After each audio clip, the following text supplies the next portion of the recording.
Bonsoir à tous, nous sommes le mercredi 7 mars, soyez les bienvenus sur Grand Lille TV. Au sommaire de ce journal, des inondations et encore des coupures en ce milieu de semaine à Avelin. À la une également, attention, l'ARS met en garde contre les intoxications au monoxyde de carbone. On en reparle tout de suite.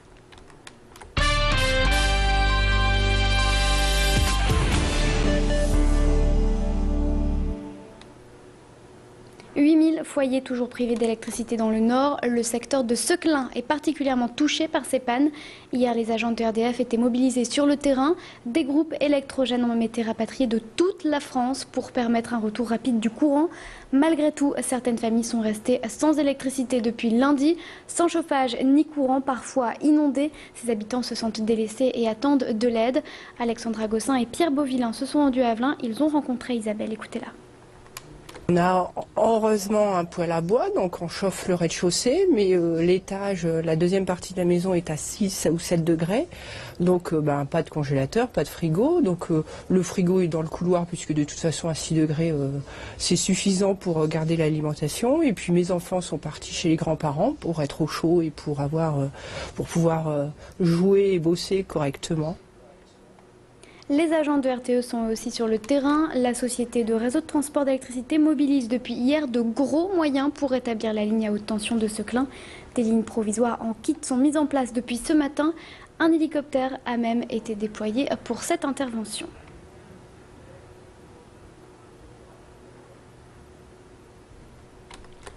Camp vide, les familles de Rome ont dû quitter leur campement situé dans le quartier du Cul-de-Four à Roubaix. Délogés hier dans l'après-midi par les forces de l'ordre, ce matin le terrain était vide.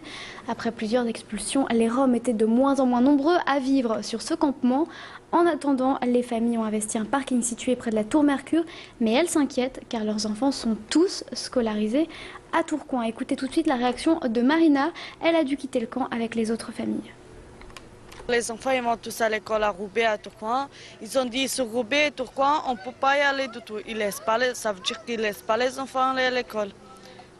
Et comme on attend pour l'école, pour faire quelque chose, pour avoir une vie normale comme tous les gens, c'est eux qui ne laissent pas. C'est peut-être parce qu'on est sur des rues avec des caravanes ou avec des camping-cars qu'ils font ça, mais ça ne change rien du tout. On est tous les mêmes et ce n'est pas bien ce qu'ils font.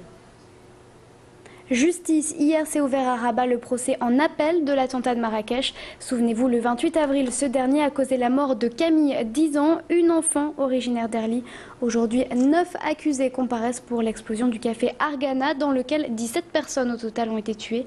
En première instance, le poseur de bombe a écopé de la peine capitale et son complice de la perpétuité. Les autres ont fait l'objet de peines de prison. À noter, les familles des victimes souhaiteraient voir ériger une stèle au Maroc rappelant la date du drame.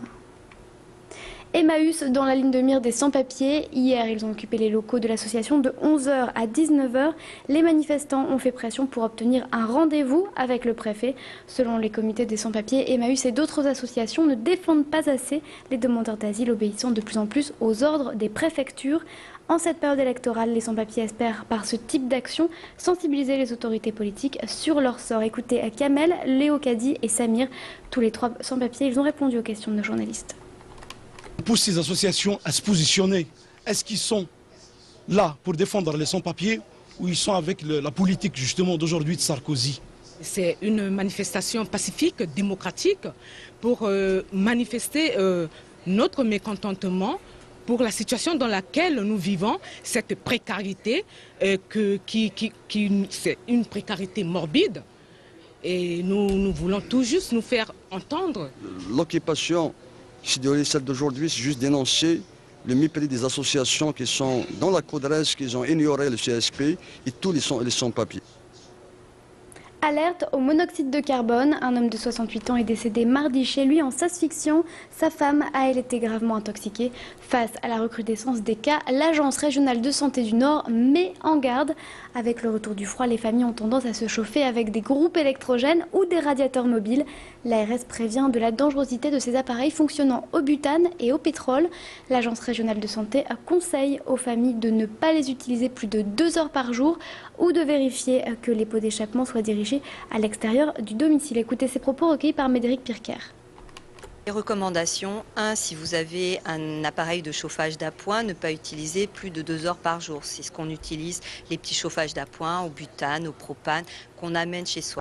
2, on aère sa maison, on respecte bien les règles d'utilisation de ces chauffages. Et pour également tous les problèmes domestiques, on fait bien ramoner sa cheminée, on fait bien réviser sa chaudière régulièrement, parce que chaque fois qu'il y a un système de chauffage défectueux, ça cause un risque d'intoxication au monoxyde de carbone. La Barbe, c'est le nom de ce collectif essentiellement féminin. À la veille de la journée de la femme, elle se mobilise pour les législatives. Objectif rappeler aux partis politiques l'importance de respecter la parité. Par ses actions, le collectif de la Barbe espère dénoncer le machisme des hautes institutions françaises. Pendant plusieurs semaines, les militantes vont donc afficher et tracter leurs idées dans la métropole, mais aussi dans toute la France.